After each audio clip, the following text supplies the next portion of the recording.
काम वासना बहुत ज़्यादा परेशान कर रही है महाराज जी। कुछ समझ नहीं आ रहा कि मैं क्या करूं महाराज जी। मुझ पर कृपा करो हे गुरुदेव। पिछले कुछ महीनों से बहुत ज़्यादा परेशान हो रहा हूं महाराज जी। काम स्फुरणा तो होती है, लेकिन परेशान करती है जब उसके लिए राशन की व्यवस्था करते हैं। खुली बात है।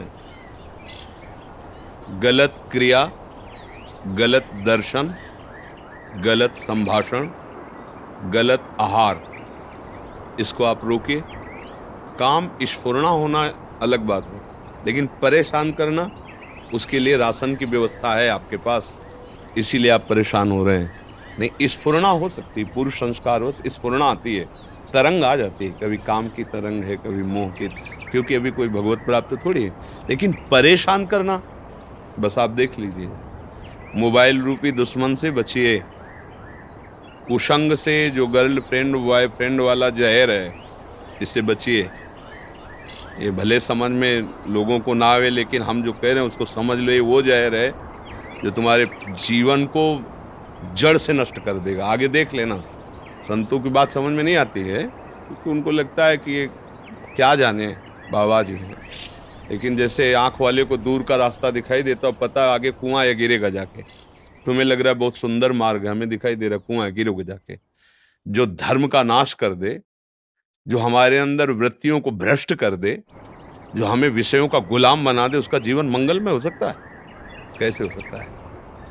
मोबाइल में गंदे चित्र देखना, गंदे बच्चों का संग करना, गंदे व्यसन, आहार, गंदी बातें करना, अगर ये बंद कर दो तो हम ये जरूर मानते हैं कि काम की स्फुरणा होती है। स्फुरणा होती है, थोड़ी देर शांत हो जाएगी।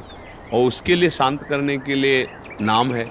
देखो, चतुरासी जी की फल स्तुति पढ़ा है, उसमें लिखा है, भव जल निधि को नाव, काम पावक को पानी।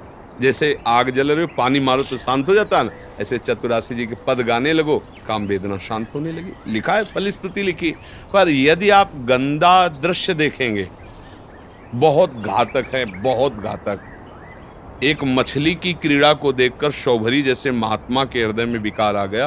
तो आप लोग तो देश विदेश की बातें देखोगे मोबाइल में, जैसे बच्चों से संपर्क की आपकी इतनी अवस्था है लघु, और तुम इतने गंदी स्थिति को कैसे प्राप्त हो गए? तो वो बताते हैं कि ऐसे ऐसे सर्च करो, तो मोबाइल में ऐसे ऐसे आ जाते हैं। वो हम सब देखा, इसलिए हम ऐसे गंदे हो गए, ऐसे भाव गंदे। तो इन बातों से यदि आप बचो और नाम जब करो तो स्फुरणा आती है। परेशान वाली बात नहीं शब्द आएगी। जो स्फुरणा आई, उससे उदासीन हो जाओ। अब उसको आहार दोगे, गलत चिंतन करोगे, गलत दृश्य करोगे, गलत क्रिया, फिर तो वो तो फिर आग ही है, कामाग्नि है, वो भस्म कर देगी, वो जलाएगी, आपको भ्रष्ट करेगी। ऐसे नवीन नवीन बच्चों की आदतें बिगड़ गई कि किसी दूसरे की जरूरत नहीं, अपने आप से अपने आप को नष्ट कर रहे हैं। वो काम वेदना तो फिर बढ़ेगी।